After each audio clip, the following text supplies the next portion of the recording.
Guys আসসালামু আলাইকুম, আমি Sabbir Hossain Shikhor. Welcome to my Sri Lanka blog. তো গাইস, শ্রীলঙ্কাতে কোথায় এক্স্যাক্টলি? গাইস, শ্রীলঙ্কাতে আছি, ব্যাক সাইড দেখেই বুঝতে পারতেছেন অনেক পাহাড়। আমরা আছি ক্যান্ডিতে। তো এই ব্লগটা হবে ক্যান্ডি, নোরালিয়া, অনেক কিছু। আমরা চাইতেছি ক্যান্ডি ব্লগটাকে অনেক ইন্টারেস্টিং এন্টারটেনমেন্ট করতে।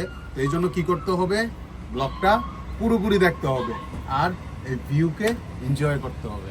Guys, look at the back side view. আমাদের হোটেল থেকে এই ভিউটা এনজয় করা যায়, মানে কি বলবো, এক কথায় অসাধারণ একটা হোটেল, যেটা থেকে আপনার পুরো রুম থেকে আপনি জাস্ট ফিল করতেছেন ইউ গাইস কোথায় আছি, শ্রীলঙ্কা। এই এমার্জেন্সি গেট খুললে কি কি সমস্যা হয়, মানে বিমানের এমার্জেন্সি? তো কোনো সমস্যা কিছু না, এটা আর উপকারের কারণে খোলা হয়, জীবন বাঁচানোর জন্য। যদি আমি দুষ্টামি করে খুললাম তখন কি হয়? দুষ্টামি করে খুললে যতটা পিপল আছে সবার দায়ভার তোমার, তাদের জীবনের। যদি আমরা বেঁচে যাই সবাই, তাহলে তুমি বেঁচে ফিরবে না। আরো দেন গ্রামে wifi. Guys, we are safely landed in Sri Lanka. আমরা শ্রীলঙ্কায় সেই আমাদের কারেন্সি এক্সচেঞ্জ করলাম। সো আমরা ডলার রেট পাইছি, আমরা $40 এক্সচেঞ্জ করছি, আমরা ডলার রেট পাইছি আপনার $295.5। দ্যাট মিনস আমরা $40 $11,820 শ্রীলঙ্কান কারেন্সি পাইছি। তো এখন আমরা টাকাটা কনভার্ট করতে হয়েছে খুব দ্রুত, বিকজ এই সিমের জন্য আমরা এই সিমের এই প্যাকেজটা দিতেছি 3 দিনের জন্য, 20 GB। আমাদের ক্যান্ডিতে নিয়ে যাওয়ার জন্য আমাদের অলরেডি গাড়ি চলে আসছে, আমরা এখন হোটেলে যাব। সো ক্যান্ডিতে যাইতে নাকি এয়ারপোর্ট থেকে 3.5 ঘন্টা লাগে। আমরা এখন ক্যান্ডিতে হোটেলে যাইয়া রেস্ট করব।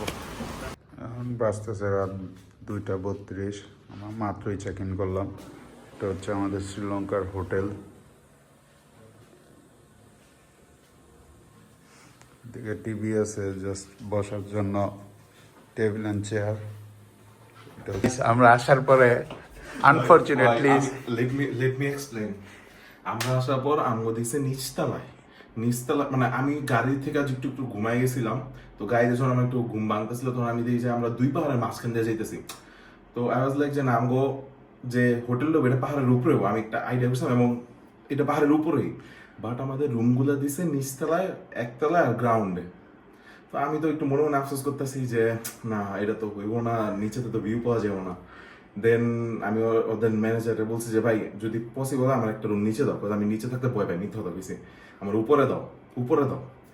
দেন ওরা আমার 3 তলায় রুমটা দিছে, and the view is awesome. The view is totally awesome. Just guys imagine করুন সকালে ভিউটা কি হইব, কি চলছে। ভাই সকাল লাগবো না, এখনই মনে হইতেছে এটা অ্যানাদার লেভেলে চলে গেছে। এই যে একটা পাহাড়, এই যে আরেকটা পাহাড় এই পাশে, মানে গাইস সিটিটা দেখো ভাই, সিটিটা দেখো, অস্থির, এক কথায় অসাধারণ একটা সেই ভিউ ভাই, সেই। এন্ড ইটস অলসো রেইনিং ভাই এখন অলরেডি বৃষ্টি চলতেছে ভাই। অগর এই কথা কই না যে আর যে এটা এই ভিউ হইতেছি না, ঠিক আছে? ওরা মনে করতেছে তুমি আরো ছোট রুম পাইছো।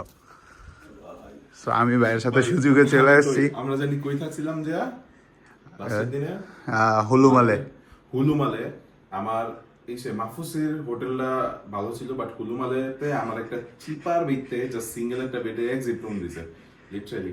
তো আমার এটা সার্থক। ওরা সবাই ভাবতেছে আমি জানি কোন সিঙ্গেল আমার চিপার মতো একটা রুম পাইছি ভাই, but this is something else man. ভাইয়ের সাথে আমি সুযোগ বুঝে থেকে গেলাম, অস্থির ভাই। এটা কালকে সকালে সবাই সারপ্রাইজ দেওয়া হবে একে একাই না, বাট আজকের জন্য গুড নাইট। সকালের ব্রেকফাস্ট দিছে, এমন ভিউর মধ্যে ব্রেকফাস্ট করার মজাটাই অন্যরকম, এস্থেটিক একটা প্লেস। আচ্ছা যাবো কই আমরা এখন ব্রেকফাস্ট করে? যাবো হচ্ছে নড়াইলে রোড সাইড প্লাস আদার্স এবং সুন্দর সুন্দর প্লেস আছে ওই জায়গায় না? আমরা ওই জায়গায় সারাদিন স্টে করবো, ঘোরাঘুরি করবো। সে আমাদের নিয়ে যাবে নড়ালিয়া পর্যন্ত। আমাদের পার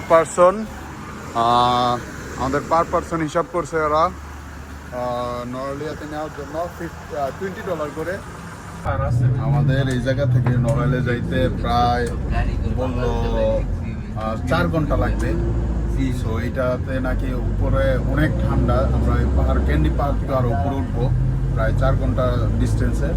তো ওঠার পরে আপনার ওই জায়গায় নাকি 13-14 ডিগ্রি সেলসিয়াস টেম্পারেচার, খুব ঠান্ডা। ওরা বললো জ্যাকেট নিয়ে নিতে, বাট আমরা জ্যাকেট কই থেকে নেবো, আমরা বাংলাদেশ থেকে কোনো কিছু আনি নাই, প্ল্যানিং ছিল না।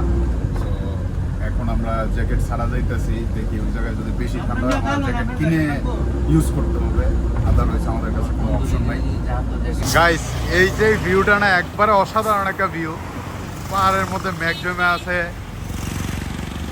আর এদিকে একটা বিপদ, সেটা হচ্ছে আমাদের এদিকে অলরেডি চাক্কা নষ্ট হয়ে গেছে, সো চাকা ঠিক করতেছে।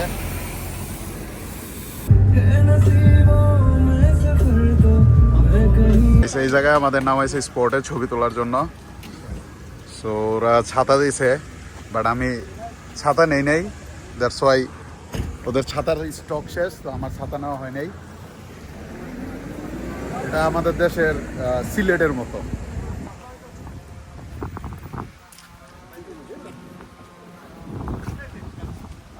ধীরে ধীরে বৃষ্টি হইতেছে, অনেক বৃষ্টি। এই যে চা বাগানটা, সুন্দর মতো সবাই চা নিতেছে, দেখছেন কি সুন্দরভাবে চা পাতা ছিটতেছে।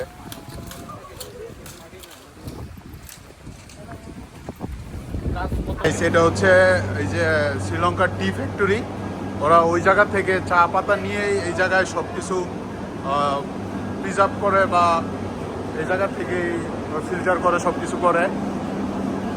Manufacturing process. First process, tea leaves 50% dry. So each capacity 1,350 kilo. Here we keep 20 hours to dry, and we use big fans. So if we put 1,350 kilo, after 20 hours it becomes half. পরের প্রসেসগুলো কিভাবে আমরা ওনার থেকে দেখে। So these are the roller machines. এই যে এটা হচ্ছে trawler. Each capacity 200 kilo, 20 minutes rolling. So after that tea leaves, we direct to the middle machine. There is the shifter. Tea leaves separate according to the size. Bigger particles, medium particles and smaller particles. এটা হচ্ছে final process, যেটা কিনা তাদের একবারে এই জায়গা থেকে black টি, green tea, normal টি সবগুলোই হয়। এগুলো হচ্ছে variety. No healthy tea, no caffeine, no tannin, no antioxidant. And it is white tea. And this one is green tea. These are black tea. Okay. OP Peco, bigger particles, light tea. FPOP, FF1 medium. And BOP strong, BOPF strongest one. Okay. অনেক ধরনের চা আছে, black coffee, black টি, green tea, এগুলো সব authentic, একবারে 100% organic. ভাই জায়গাটা কেমন? ভাই জায়গাটা খুবই অ্যাস্থেটিক ভাই, আপনি দেখতে পাচ্ছেন ভাই, পুরো ন্যাচারাল বিউটি। এই জায়গাটা দেখেন ভাই, পাহাড় আর মেঘ একদম একসাথে ভাই একবারে 100 থেকে 100 জায়গাটা। 100 থেকে 100 ভাই, 100 তে 100 বলতে হবে, 100 তে 1000 ভাই। ভাই এই জায়গায় চা বাগান আর সাথে আবার এমন বড় পাহাড়, ভাই এটার কম্বিনেশনটা কত সুন্দর লাগতেছে না? জি ভাই, আমার তো ইচ্ছা হচ্ছে না একটা বসে একটু এক কাপ চা খাইলে ভাই দিব তো ফ্রি চা, সবগুলো ট্রাই করেন। হ্যাঁ দেন ইজ ফাইন।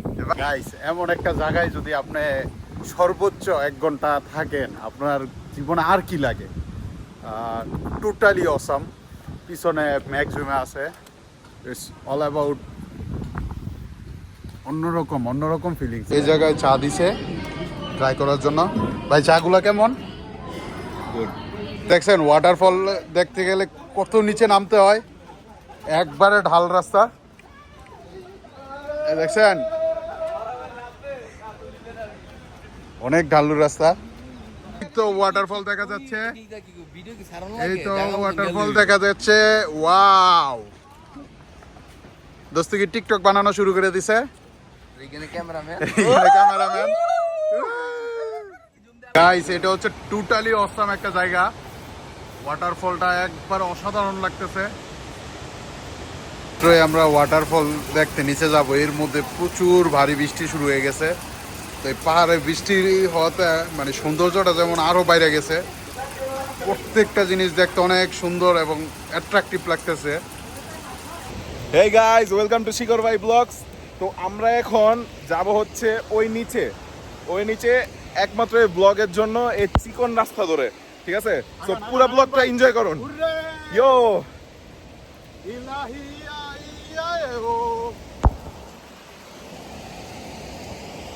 এই রাস্তা ধরে যাব, ইটস টু ডেঞ্জারাস।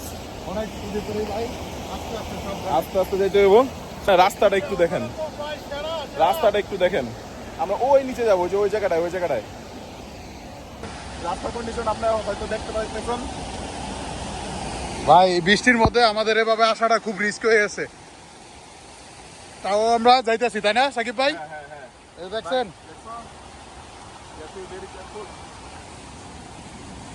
মানে খুব স্লিপারি হয়ে গেছে, আর বৃষ্টি তো বেদম বৃষ্টি হইতাছে।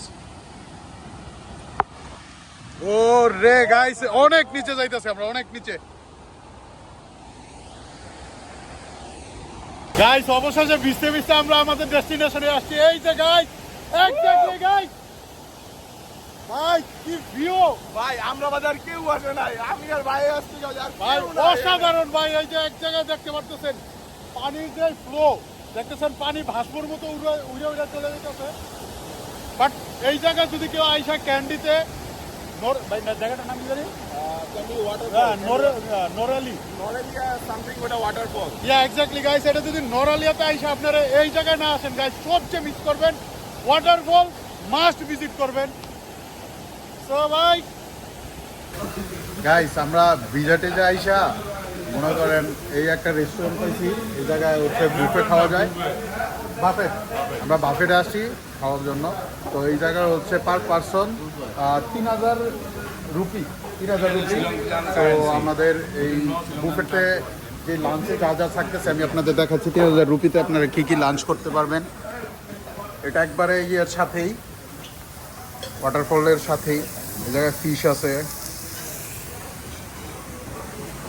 আমার কাছে মনে হলো 3000 রুপি হিসাবে ভর্তির। বিফ আছে, roasted chicken with bell pepper sauce, অনেক টাইপের ফুড আছে, টোনা ফিশ। এটা অস্থির ছিল, 3000 রুপি হিসাবে ভর্তির। খাবারগুলো খুবই ভালো ছিল, রেস্টুরেন্টটাও খুব ভালো।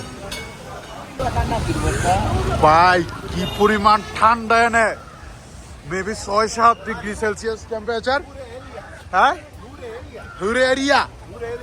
And we are trying, what's this called? And we are trying the sick piece. It's good. But the roll is Shakib much ভাই better. শরীর But গরম the roll করা is লেগে much গেছে। better. আমরা এই জায়গায় ভাই এর থেকে রোলও খাইছি, বাট এই জায়গায় যে ঠান্ডা ভাই। এনকে টেম্পারেচার কত সাকিব ভাই? Let me check. 17 degree. হ্যাঁ, 17. 17 ডিগ্রি সেলসিয়াস, এত ঠান্ডা just. And it's also raining. আবার বৃষ্টিও পড়তেছে, অনেক ঠান্ডা। যদি এটা 17 ডিগ্রি সেলসিয়াস হয়, আমার মনে হয় ফিলস লাইক আরো বেশি, অনেক বেশি। বিকজ আমরা ঠান্ডা ঠিক থাকতে পারতেছি না। আমি এখন শীতের কাপড় কিনবো কিনা। ভাই এই ঠান্ডার মধ্যে শরীর গরম করতে হয় কিভাবে? এই যে ছোলা খায়, ছোলা ভাই ছোলা খায় শরীর গরম করে। সেই। আমরা এই জায়গায় সোডা খুঁজতেছি, সোডা খাওয়ার। এই জায়গাটা হচ্ছে শ্রীলঙ্কার মূলত আপনার ফার্স্ট পোস্ট অফিস। এই যে এটা হচ্ছে তাদের শ্রীলঙ্কার ফার্স্ট পোস্ট অফিস। সো এটাকে ওরা সিগনেচার একটা জায়গা ধরে এই জায়গায় টুরিস্ট স্পট বানায় নিছে। হ্যাঁ, মেইন শহর, সিটি ওদের। যাই হোক, আই যে ঠান্ডা, সার্ভাইভ করতে পারতেছি না। অ্যানাদার লেভেলের ঠান্ডা। সাকিব ভাইয়ের খুশি দেখে মনে হইতেছে সাকিব ভাই হঠাৎ, হয়তো সাকিব ভাই সাইবেরিয়াতে থাকে, ভাইয়ের কাছে এটা ম্যাটার হইতেছে না। বাট ভাই আমি ঠান্ডায় লিটারালি ভাই বলার মতো কিছু নাই, এত ঠান্ডা ভাই। আবার বৃষ্টি আবার শুরু হয়েছে ভাই। আল্লাহ, বাংলাদেশের গরমওয়ালা মানুষগুলার যদি এনে আধা ঘন্টার জন্য আনা যেত, তারা ভাই খুশিতে আত্মহারা হয়ে যেত, এক কথা আত্মহারা। বাইরে এত পরিমাণ বৃষ্টি যে মনে করেন বাধ্য হয়ে আমাদের ছাতা কিনতে হয়েছে। শ্রীলঙ্কাতে এত বৃষ্টি, আমরা মাত্র এই নুরালিয়া থেকে এসেই সিটিতে অনেক বৃষ্টি, তো মনে করেন মানি এক্সচেঞ্জ যেই দোকানগুলো আসলে ওগুলো খুঁজতেছি, বাট বৃষ্টির কারণে বারবারে ভিজতেছিলাম। দেখছো আমি আর সাকিব ভাই ছাতা কিনে নিয়েছি, কারণ বিরক্ত আর ভালো লাগে না, যেখানে যাই সেখানেই বৃষ্টি। আমাদের কাছে শ্রীলঙ্কার কারেন্সি মানে ছিল না, দ্যাটস ওয়াই আমাদের থেকে উনি অর্ডারও নিল না। আমরা কারেন্সি এক্সচেঞ্জ করি নাই, কারেন্সি সব শেষ। সো আমাদের ইয়েতে উইদাউট ফুডে আমরা কেএফসি থেকে বের হয়ে গেলাম। আমাদের লজ্জা শরম, বাঙালি ব্যবসায়ী হোটেল থেকে না খেয়ে বের হইলো টাকার জন্য। দোস্তগিরের বেগি নিয়ে যদি আপনারা একটা ব্লগ দেখতে চান, কমেন্টে লেখেন যে দোস্তগিরের বেগি ব্লগ চাই। এই যে দেখছেন, এই যে